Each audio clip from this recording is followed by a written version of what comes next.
No, no, absolutely effing not. That is what Donald Trump needs to hear. And he is starting to hear it, not just from us or the more strident Democrats, thank God, but he's starting to hear it from members of his own party. And I have figured it out. There is this truth serum that Republicans can be given, and doesn't take much, just maybe, I don't know, a few milligrams. And what that is when they are not running for office, suddenly they stand up straight, they speak from the heart, and they condemn this absolutely evil, megalomaniacal, self-dealing, rapist, racist, disgusting pig of a president that we have. Donald Trump is hearing so many no's. And today I want to start the show telling you about the no's. And then telling you what I learned last night on that indivisible rapid response call, which was flippin' amazing. It felt like community, and we have a plan. So let me start. And they start with this. The most significant thing when it comes to Donald Trump and stopping or slowing down his plans to control Venezuela from now until forever in order to extract oil, and I think pocket some of it for himself, and he wants to control the spending. All of this we've talked about being absolutely unconstitutional and also unlawful under the UN. I'm collapsing a bunch of things. The unconstitutional piece is the thinking he can spend money without Congress allocating it. There's also, of course, questions about declaring war without congressional approval, but we've talked about how Congress has abdicated a lot of its responsibility on that. And so what the Senate did yesterday, which is huge, is pass a war powers resolution, trying to pull back some of the power that they have given to Donald Trump and to other presidents. And to be clear, this resolution only needed to pass on a majority vote. And there was a majority because there were enough Republicans in the Senate to stand on the side of good. And these folks voted this in. Now, this resolution is just to have a vote. This is step one.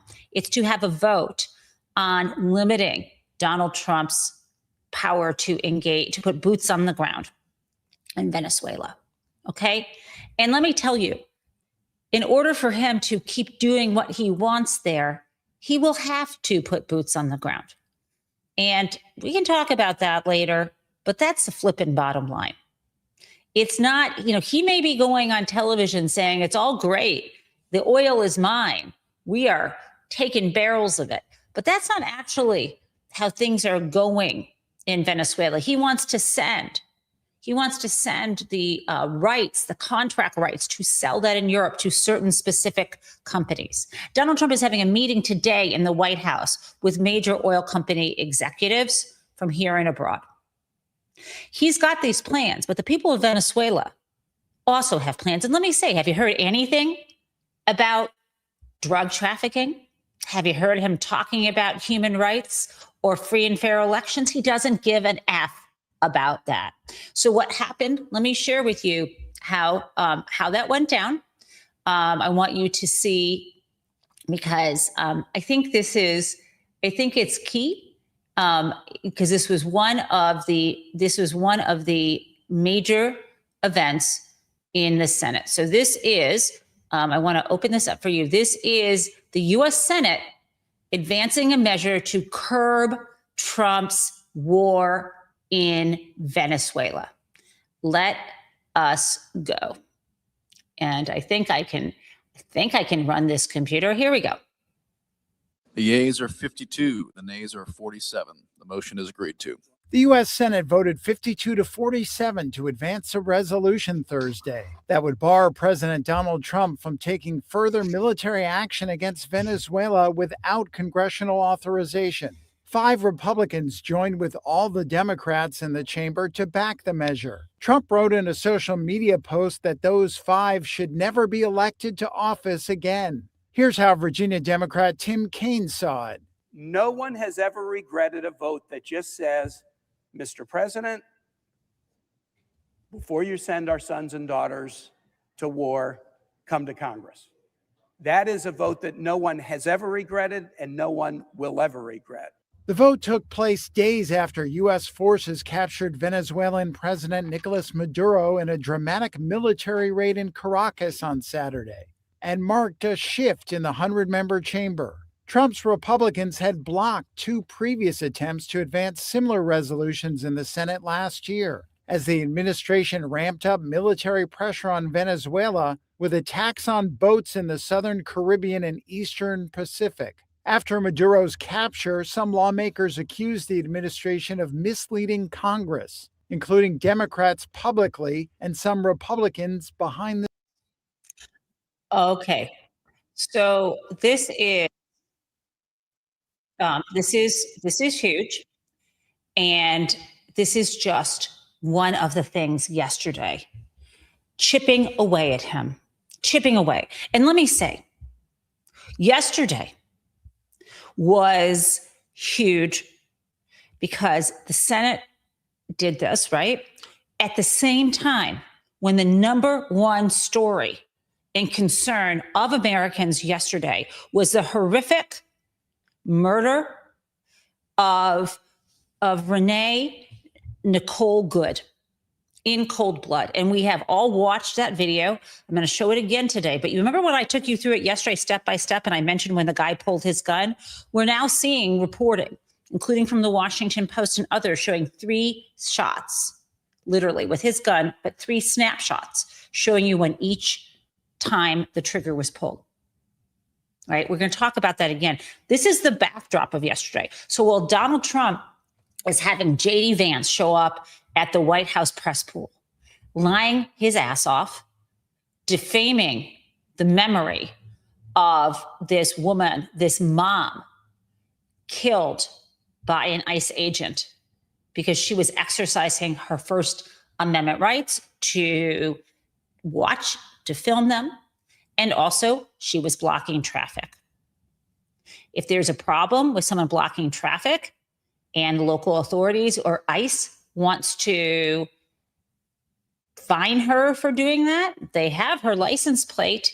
They could have let her drive off. And in fact, they were shouting at her, get out of here. But anyway, while Congress, and this isn't the only thing they did, while Senate Republicans and others were standing, and Democrats, of course, were standing up to Donald Trump, speaking the truth, we had the lies and the cover-up and the defense of murder coming out of the administration's mouth. This is not an accident.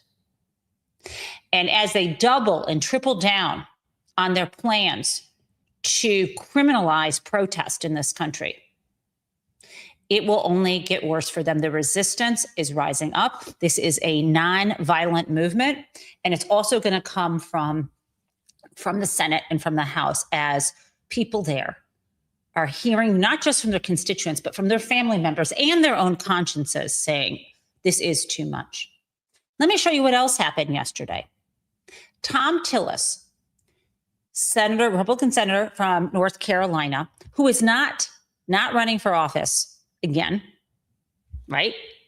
So he is speaking the truth. He raged on the Senate floor about the plans to attack or threaten Greenland with violence in order to get Denmark to hand over the country to them. I'm going to play this for you because this is what we need to see more of from all electeds. Amateur hour is over. You don't speak on behalf of this U.S. senator or the Congress. You can say it may be the position of the President of the United States that Greenland should be a part of the United States, but it's not the position of this government, because we are a co-equal branch. And if that were to come to pass, there would be a vote on the floor to make it real. Not the surreal sort of environment that some deputy chief of staff thinks was cute to say on TV.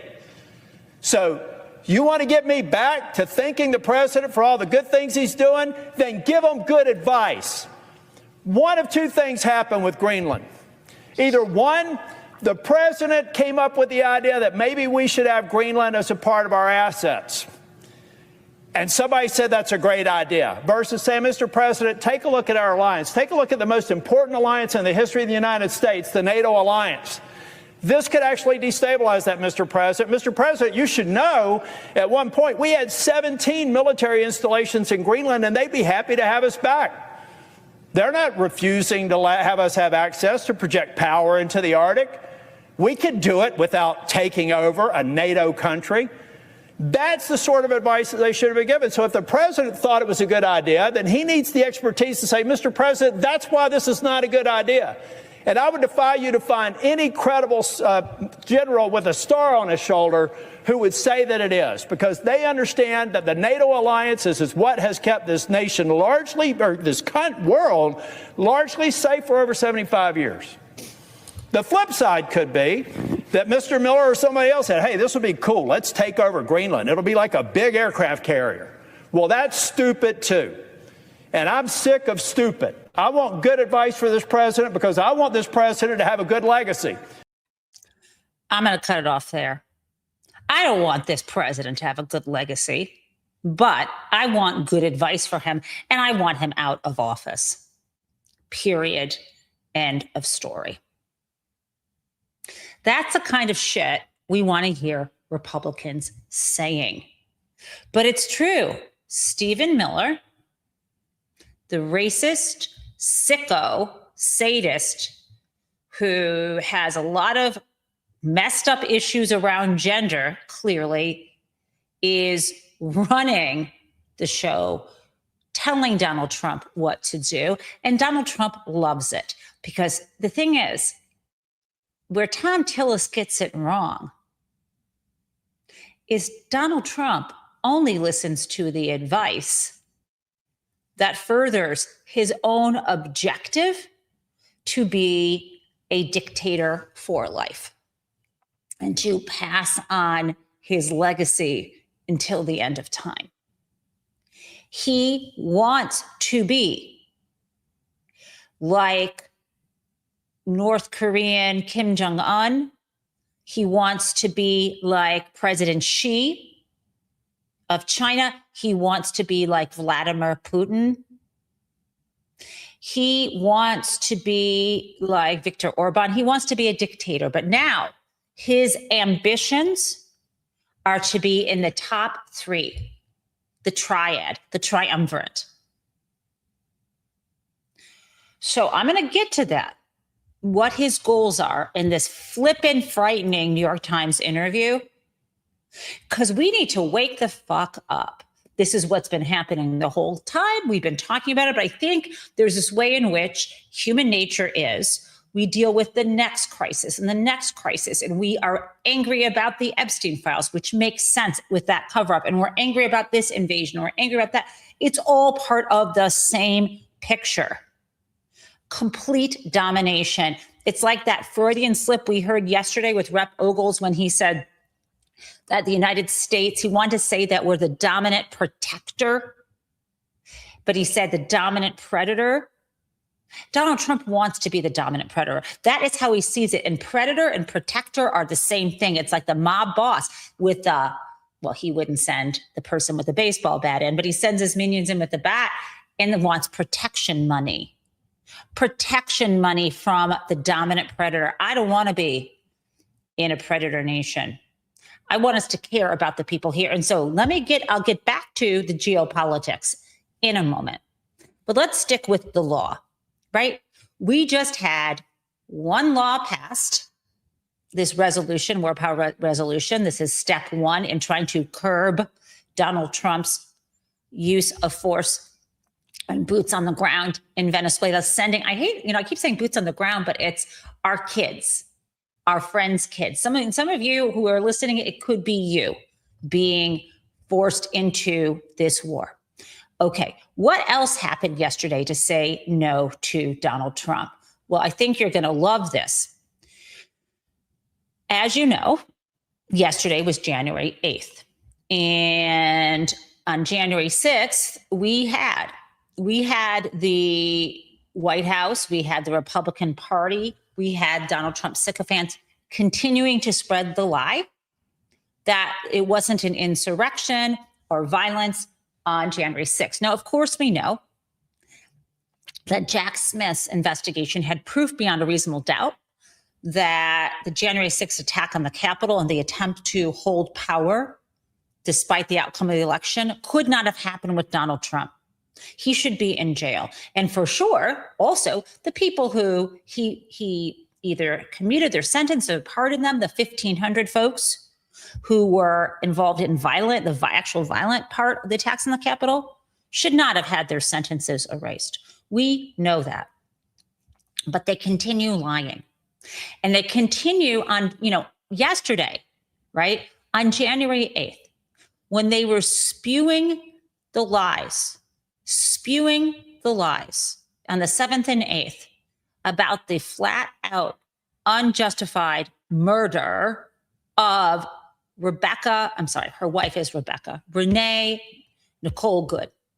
When they were spewing the lies about her, even though we can see the video, they're not fools, because we can see the video of the attack on the U.S. Capitol, and they're still lying about that, because they are going to blazon their way through lies and lies and lies. And the White House has put up a website with the lies. So let me tell you why the next thing I'm going to say is really, really good. Yesterday, the Senate unanimously supported the putting up of the plaque in the U.S. Capitol honoring the officers who were injured or lost their life on January 6th. The House has been refusing to do it. Let me share that with you right now. This is Jeff Merkley from Oregon. And guess what? It was also Tom Tillis who had the support of this. Remember how that works? The truth serum when you're not running for office again. I think you know how that works. Let's play this.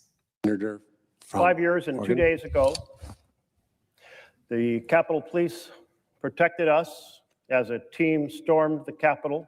Many other forces came and defended the Capitol as well. And it was more than just stopping folks headed towards the Capitol to try to interrupt the county votes. It was protecting the peaceful transfer of powers, which goes to the heart of a republic.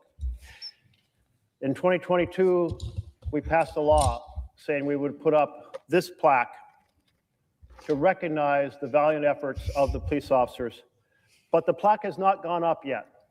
So I'm here to team up with my colleague from North Carolina in order to have a strategy to make sure that we do get this plaque up until the House and Senate can reach an agreement. And therefore, Mr. President, as if in legislative session, I ask unanimous consent that the Senate proceed to the immediate consideration of S-Res 580. The clerk will report. Senate Resolution 580, directing the architect of the Capitol to prominently display in a publicly accessible location in the Senate wing of the United States Capitol a plaque honoring the members of law enforcement responding on January 6, 2021, until the plaque can be placed in its permanent location. Is there objection to proceeding? Without objection, the Senate will proceed. Mr. President, I ask unanimous consent that the resolution be agreed to, the preamble be agreed to, and the motions to reconsider be considered made and laid upon the table. Without objection. Thank you, Mr. President. I'd like to yield to my colleague from North Carolina. I'll have some comments following his comments. And we also have the Democratic lead on the Rules Committee here who would like to weigh in on the importance of this action. Mr. President. Senator from North Carolina. I came to the floor on January the 6th to make sure that we convey our undying gratitude to everybody that played a role. Senator Merkley and I were here in the chamber, and what we saw there was a parliamentary staff being focused on the job, not worried about themselves, but worried about getting the ballots that we were to certify into safekeeping. We saw the Sergeant at Arms staff do an extraordinary job of marshaling people around and getting them out of the building. We saw the Capitol Police spirit us away from this chamber over to the Hart Building and secure us literally without any risk of any of us being harmed. Having said that, we walked by several Capitol Police officers who were injured. They had been hit. They had been they had been crushed indoors. You know all the reports, and yet they did their job that day. So when I heard that apparently the law that we passed to recognize them and to place this plaque had a technical implementation problem, I went about seeing how we could clarify things, and I found out that my colleague from Oregon, Senator Merkley, had a similar concern. So two folks who came together to say, let's provide some clarity here. Now, the one thing I will tell you, this is the plaque, but according to the Capitol architect, the technical problem that apparently the House identified, which I think they can cure fairly quickly if they think it's a concern, is that the plaque was to include the list of all the individual law enforcement officers who came to the Capitol on that day. This plaque actually has the names of various law enforcement agencies, but the reality is there's a digital component to this, which I understand once it's implemented will have the list of each and every person who answered the call. And I think it's good that we actually have all the agencies here, because you'll see how many people came here to, again, I'll close on this, be a part of withstanding what I would consider to be one of the most significant stress tests for this institution since. Okay. So I think that you get the idea. And we have yet another example of a no to Donald Trump. The first was the War Powers Resolution. Then, again, beginning the process of curbing his ability to send young people to fight this war for oil. Second, we're now also seeing that the Senate unanimously defied Speaker Johnson, who is a puppet of Donald Trump, and said, we're putting up this plaque. Stop with all the bullshit and these fake technicalities. We are putting up this plaque. You cannot erase this. And this is huge, again, in the midst yesterday of the claims that the ICE stands up for law enforcement. They had the audacity to lie to our faces, claiming that Renee Nicole Good was trying to kill a ICE agent. I think you saw on the videos we reshared this week who was trying to kill and maim and who injured and caused the deaths of law enforcement at the Capitol, right? 5 years ago. The hypocrisy, the lies. And so for this to happen yesterday is a huge rebuke to Donald Trump. And I've got a third thing. Over in the House, and this is good news here. Over in the House, we have, which is pretty thrilling, the House was able to, with some votes from Republicans, pass a 3-year extension of the extra subsidies so people will not have their insurance premiums spike. Now, this is really important because there's an opportunity under the law, even if your insurance premiums have gone up now, there's an opportunity to enroll It's not over yet in almost all the states, but one. You can still take advantage of these and not have unaffordable health care. And so, our friend Charles Gaba on his ACA signups page, I just flashed that at you, but I think it's so small that I will just put it in the chat so you can see it later. But the good news, there's some good news and there's some bad news. The good news is here's this 3-year extension. That's great news. That is doing the right thing and is also, of course, signaling that Republicans in the House know which way the wind blows. There, right now, we had 17 House Republicans supported this effort to extend these ACA tax credits. This is helping you pay your premiums. Now, here's the deal. It still has to go over to the Senate. And we will see what happens. It's not clear that this will be able to pass in the Senate. However, I'm not going to worry about that at this particular moment. I am going to count that as a third victory. Okay? Now, I want to say that, talk about the call from last night. So I attended the wonderful Indivisible call, and what's going on right now everywhere because of this Indivisible call, which was amazing. I mean, we had Tina Smith, senator from I wasn't organizing it. I'm just part of the community. Senator Tina Smith, U.S. Senator Tina Smith from Minnesota was there.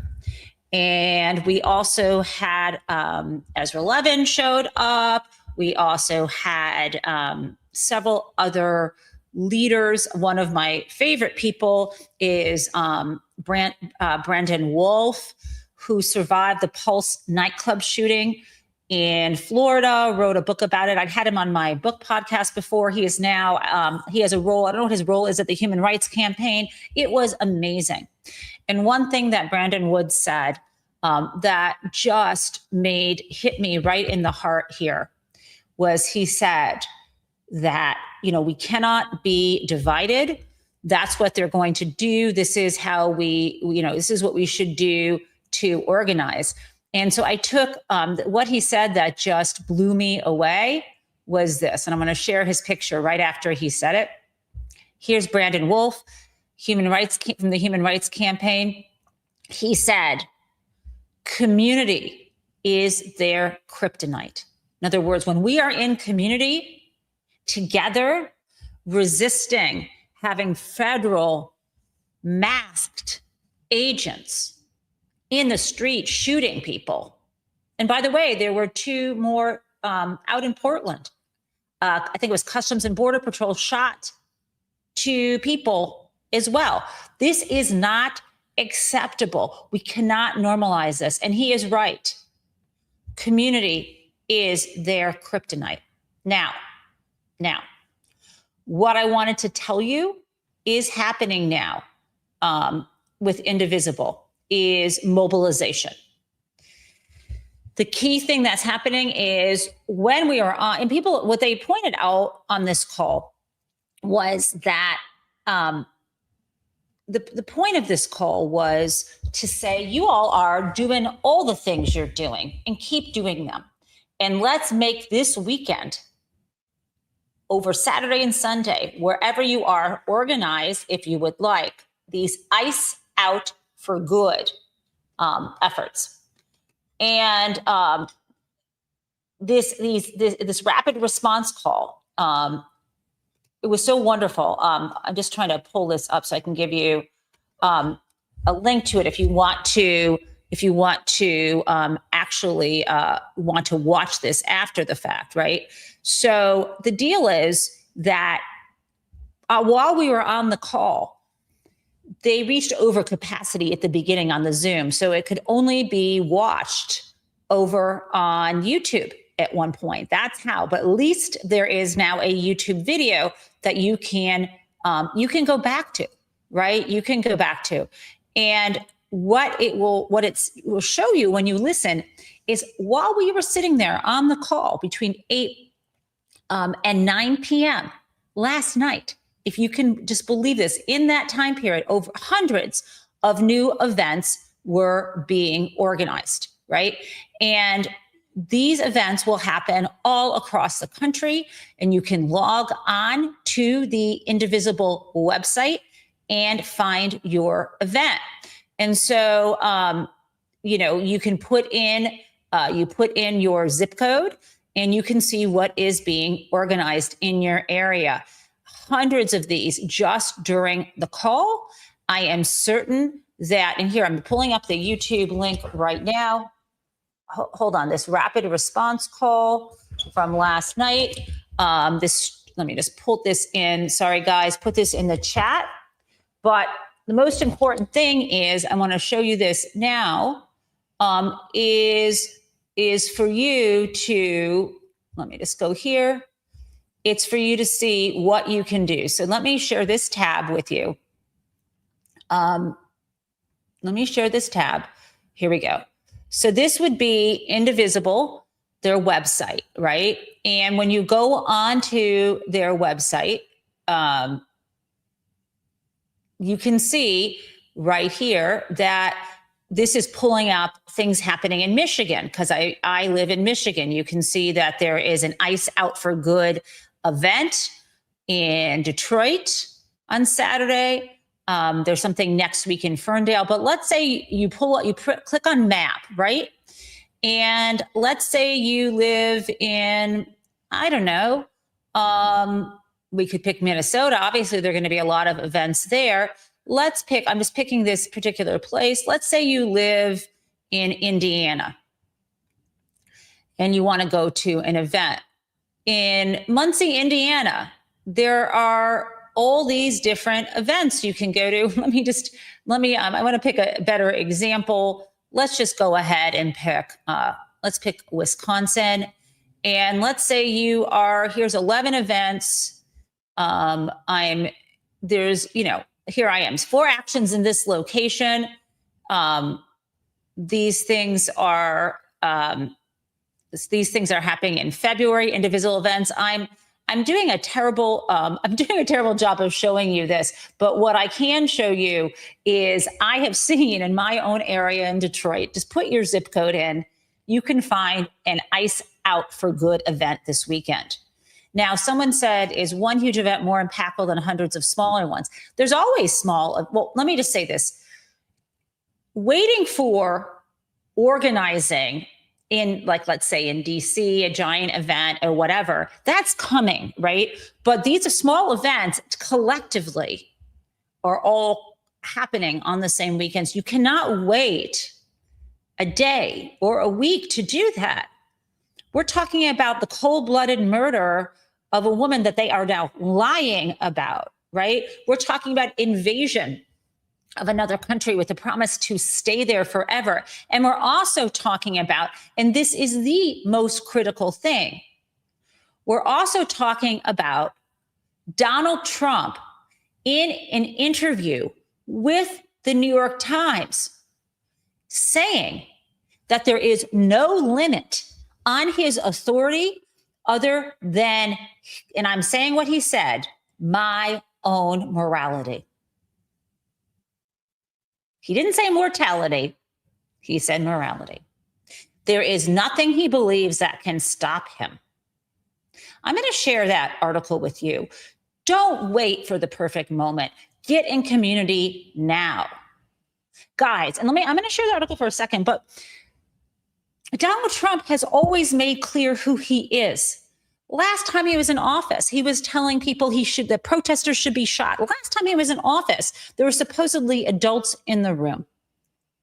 There are no adults in his administration. They're all dolts and sycophants and sickos, like Stephen Miller and Kristi Noem and all these people and JD Vance who will lie to our face, and all they care about is themselves and not the rest of us. This is not a one-off. This is his whole mission. In this interview with the New York Times, Donald Trump is asked about China. And he says that, yeah, President Xi considers Taiwan to be part of China. That's the same thing as Donald Trump considering Greenland to be part of the US. Although it's a bit different because this has been a contested issue. Not contested issue. Taiwan is an independent country. And that is, as you probably know, as Mao took over China in the late 1940s, I think it was 49 or 50. Prior to him taking over mainland China, Chiang Kai-shek the nationalists fled to Taiwan. And these countries are not friendly. And Donald Trump said, yeah, she thinks that, and, that's what he thinks. So whatever he thinks. And then Donald sort of added an aside, like, well, yeah, but if he does anything about it, I'll be very upset. Okay, really? You will be? No. Here's the flippin' deal. Like, light bulb goes off. Putin gets Ukraine. Trump gets Venezuela and maybe Greenland. And she gets Taiwan. Bottom line, that's what's happening. They're carving up the globe. Oh, and Netanyahu gets Gaza and maybe even the West Bank. These tyrants, these murderers, and by the way, Netanyahu is considered a war criminal by the International Criminal Court. I could add that. These four men, but mostly it's really the pillars. It's really Trump, Putin, and Xi. Now, do I think they've actually had a literal conversation about this? I don't know. But they're grabbing up and carving up the globe. And Donald Trump doesn't think anything can stop him. So that's the world we're in. Now, here's the thing. It's easy for me to see this. I didn't study politics. I was an English major, but if you read any Shakespeare, you can see, whether you just know the comedies and romances, but more specifically, the histories and tragedies, you see this. And these people don't usually all end well in these stories, because when you have a triumvirate, there's a top dog. And when I put this up on my social media yesterday, almost everyone was putting their money on Xi, on China at this point. Now, at this point, I am an American. This is where I've grown up. This is I speak English. I want democracy. I don't see I see that we still have freedom of speech. Look, I'm still talking, right? So, but I also know there are, of course, wonderful people in China who also want freedom and democracy and want families to thrive and education and all this stuff that you would want in your life. Of course, our cultures historically are different over many. They're a nation and a people that has been in that area for much longer than our 200 years. So, but still, I want to think of us as connected, as community. And unfortunately, we are in the place where we've got Xi, Putin, and Trump. It appears to me that carving up the world. Now let's go to that article. This is this piece in the New York Times. Trump lays out a vision of power restrained only by my own morality. Restrained only by my own morality. The subhead here is, on topic after topic, President Trump made clear that he would be the arbiter of any limits to his authorities and not international laws or treaties. I'm going to share this article. I'm going to copy the link. This is a free. I have only 5 more to share for free this month. I'm dropping a free link right into the chat. You can read this at your leisure. Okay, this is what the man said. Now I'm going to open this up a little bit more so you can actually see the shit he is telling the Times. Oh, look, I want to point out to you, he thinks he has power restrained only by his own morality, and he's trying to make a tough face, but he's covering up that spot on his hand. That does not bode well in my Shakespearean analysis. Okay, 4 people on this piece: David Sanger, Tyler Pager, Katie Rogers, and Zolan Kano-Youngs. Right, this was on Wednesday. They had this extensive interview, and they're breaking it out into pieces. Donald Trump declared on Wednesday, Donald Trump declared on Wednesday evening that his power as commander-in-chief is constrained only by his, quote, own morality, end quote, brushing aside international law and all other checks on his ability to use military might to strike, invade, or coerce nations around the world. Okay, I'm reading from this article in the Times. Asked in a wide-ranging interview with the New York Times if there were any limits on his global powers. Did you hear that? Any limits on his global powers, Mr. Trump said, quote, yeah, there is one thing, my own morality, my own mind. It's the only thing that can stop me. I don't need international law, he added. I'm not looking to hurt people. Are you fucking kidding me? Let me read that to you again. My own morality, my own mind, it's the only thing that can stop me. I don't need international law. I'm not looking to hurt people.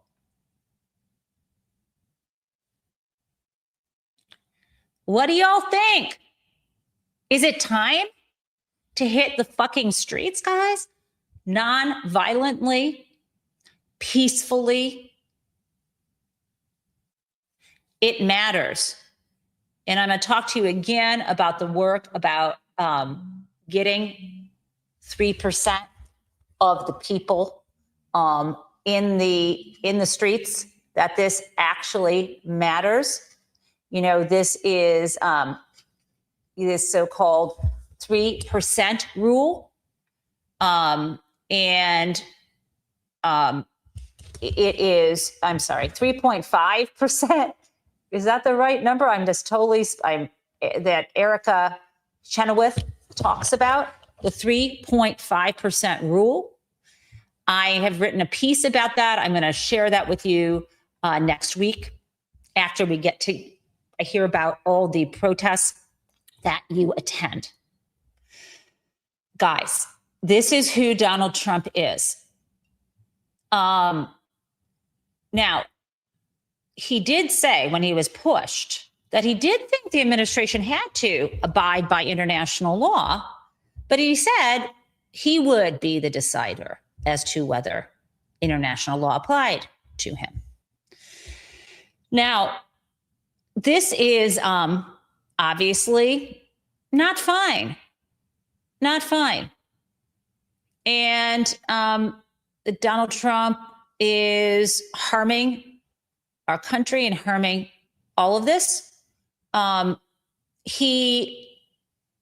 me read this piece if you want to get the idea that I'm not inventing the triumvirate of Xi, Putin, and Trump. I'm going to quote this. Even as he characterized the norms of the post-World War II order as unnecessary burdens on a superpower, Mr. Trump was dismissive of the idea that the leader of China, Xi Jinping, or President Vladimir Putin of Russia could use similar logic to the detriment of the United States. On topic after topic, he made clear that in his mind, U.S. power is the determining factor. Okay. I don't know what more you need to know to understand where he thinks he's going. He's not planning to ever leave office. He is not planning to back off on having ICE grow and become more brutal and calling anyone he wants to a domestic terrorist. And to be clear, the designation domestic terrorist that they're throwing around has nothing to do with something that can be charged in court. It's entirely to condition both the public to hate certain, anyone who resists and to discourage nonviolent resistance. And it's also to plant in the minds of existing and future ICE agents the language that they should use. Because if you can manufacture this idea of Antifa or these domestic terrorists, then these ICE officers can say and try to win in court that, well, they were truly afraid because I thought this person was part of this imaginary group. Now, it ain't going to work. What's also not going to work, by the way, is the attempt of Kristi Noem, as well as the FBI and the Trump administration generally, to stop Hennepin County in Minnesota from bringing charges against this ICE agent, the one that they have now identified as having killed Renee Nicole Good. His name is Jonathan Ross, and I'm sure you have heard quite a bit about him. This guy has apparently over 10 years of training and was obviously disregarding that training. He shot to kill 3 times. Now, yes, the FBI is claiming they're taking over the investigation and they're not going to include local authority, which means, there's some things that they may hide or change or lie about. But one thing they cannot control, of course, is the autopsy. And that will be able to be lined up with the videos that we can see with our own eyes, and there will be a trial. It is not true that federal officers have absolute immunity. I believe this will move forward. Now, this will do nothing whatsoever to bring back anyone who has been harmed or murdered or otherwise traumatized, like all the children who could not go to school yesterday in Minneapolis. That won't bring that back, but justice matters. Let's be clear. We will win. And yes, it will get worse before it gets better. But what else are we doing here but protecting each other? Now, I don't think I need to show you, I don't think I need to show you the video of Renee Good again. I think that, I don't think that's what I think is important. I think we've watched that, and I can bring that back to us next week so we don't forget. But what I do want to share with you is Donald Trump thinks he is the decider. We now have some changes made. This just happened in the news that we learned this morning, that the European Union has agreed to a free trade deal with South America. So the EU now has a deal with Argentina, Brazil, Paraguay, and Uruguay. And this trade pact will connect the markets with over 700 million people. So we are seeing the EU move on. Now, of course, we are more of a quote unquote superpower and predator. I'm not sure how this is going to work, but Donald Trump is an idiot. He is obviously getting way over his skis. The latest, I mean, he is just such an idiot. Is it any wonder how he ended up bankrupting several casinos and yet himself still lining his pockets? I am hopeful because history tells me, and even the Western history that they claim they support, but they don't even read a fucking book. History tells me about hubris, about an Achilles heel, about the toppling of the arrogant giants. Just try to stay out of their way when they fall. Okay, one last thing before I get to Crazy Town. Remember Jesse Ventura?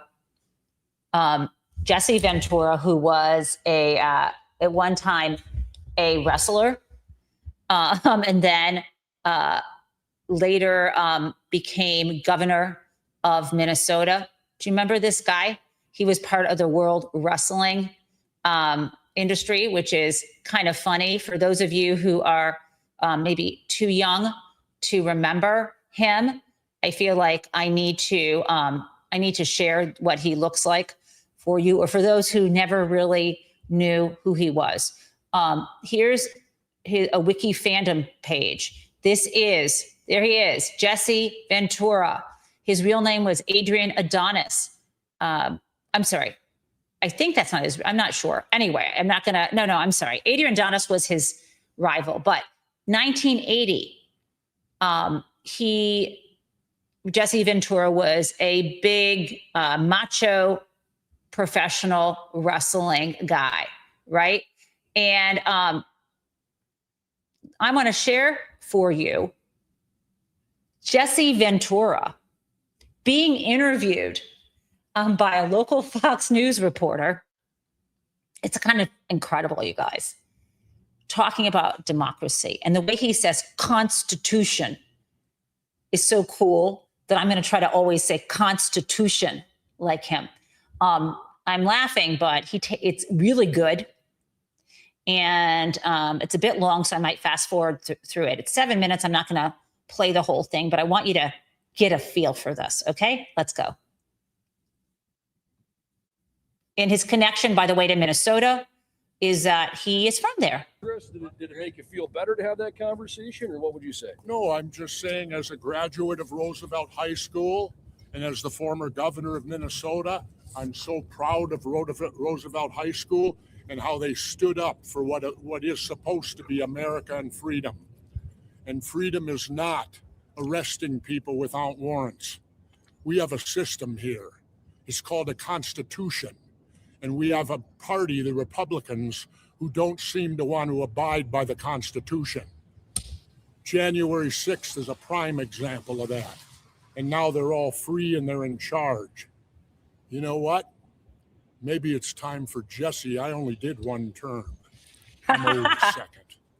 Mr. Ventura, can you remind us, you went to school here? I went to school here. I'm a 1969 graduate of Minneapolis Roosevelt. I'm proud of them for what they did. They made me proud as an alumni.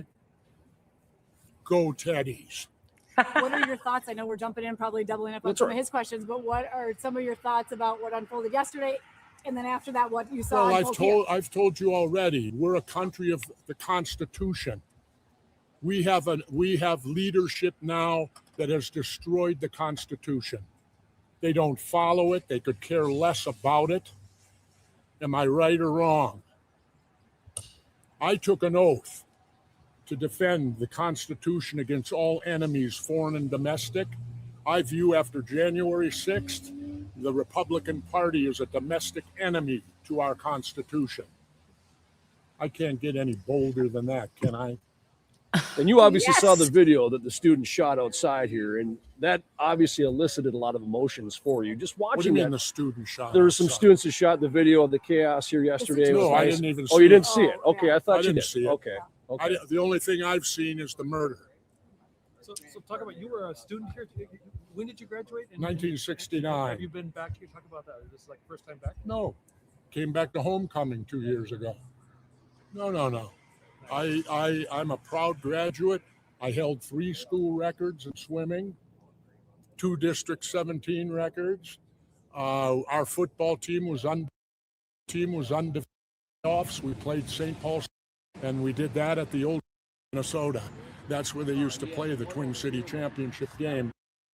Wasn't it? Yep. Okay, yeah. Yep. We beat Dave Winfield and Central. About what you're doing, what you wanted to do at the school here today. I just came here today to show my support as a graduate of Roosevelt and tell them how proud I was of what they did of keeping ICE off of this campus. This is a place of learning, and you learn things like the Constitution. You learn about warrants. You learn about things of that nature. And what we're getting right now is violating all that, what kids are being taught. You want to know something? I'll give you a quote. We're a third world country now. You want to know why? I'm an expert. I've been to them. I spent 17 months in Southeast Asia while the draft dodger was playing golf. Okay. I think you get it. It gets better from there. He was in Vietnam. He goes on to say, well, the draft dodger was playing golf, and he was like, I wasn't a rich white kid. I had to go. So, I encourage you to, I could drop that video. Shoot, I should find it, but I wanna find that video, and here I go. I'm gonna drop this in the chat. If you have any people who love wrestling, see it, there it is. You could share this with them. I think this is really important. Now, speaking of wrestling, how can I think of wrestling without Linda McMahon? And that gets us to Crazy Town. Here we go.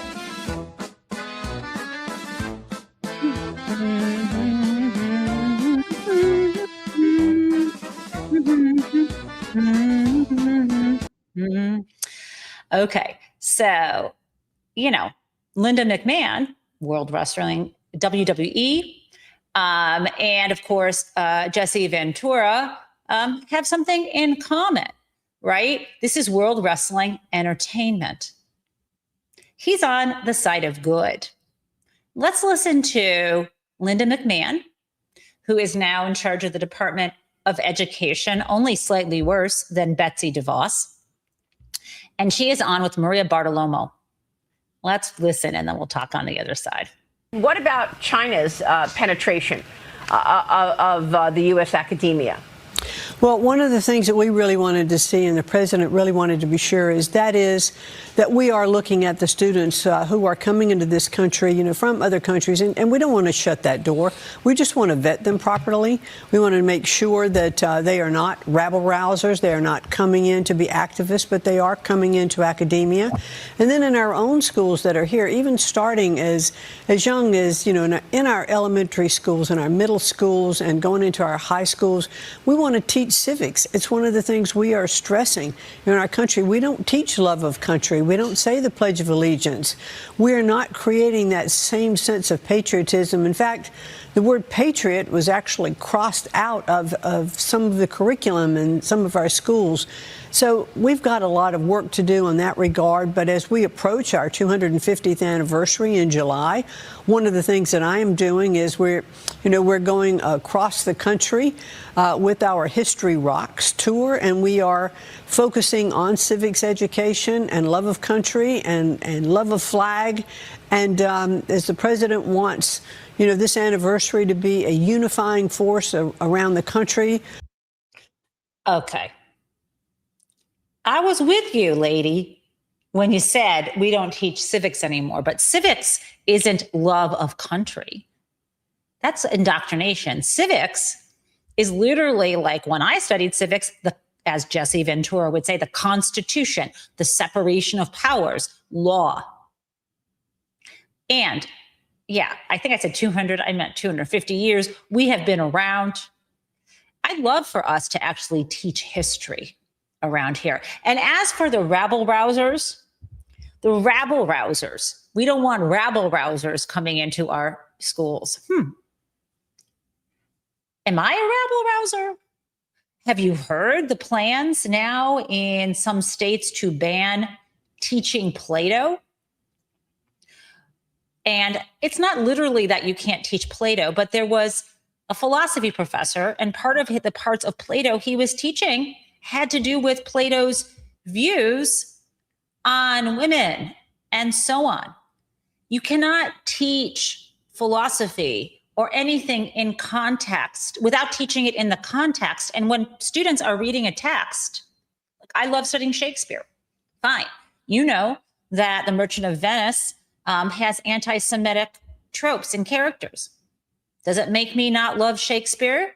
I love him, but I'm not going to ignore that. There are lots of gender issues getting expressed when Shakespeare was writing during the Elizabethan era. And it makes sense because Queen Elizabeth, her flippin' self, had to lead an empire dealing with and working against this idea of a woman couldn't be a leader. That's why she was like the virgin queen. That is why she gives, anyway, none of these people who seem to be suggesting that students aren't learning, that our education system is failing, have read a flippin' book. Okay, I'm going to stop there because I could go on a rampage, but please go out if you can, if you are able, if there is a place for you to go this weekend for an Ice Out for Good event. Also, I know that Jason was telling me, and I don't know if I can actually find it at this moment, but there are also trainings that the ACLU is having. Okay, so the ACLU is having a training this Friday. I think it's online, and I'm going to give you this link in a second. It's tonight at 8 p.m., and it's about how to protest safely, to know your rights, and to de-escalate. Okay, so I am going to drop this, thank you, Jason, in the chat. Here you go. Okay, so there are a lot of opportunities for you to be smart, to be safe, and to actually show your love for this country. Listen, Linda McMahon sent you. Love you guys. Have a great weekend.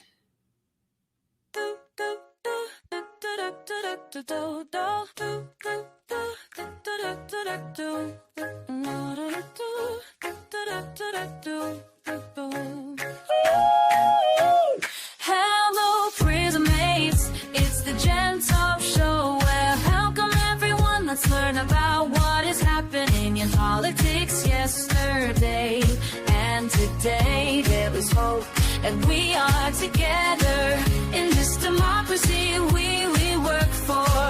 And again, welcome to the Gen Taub Show.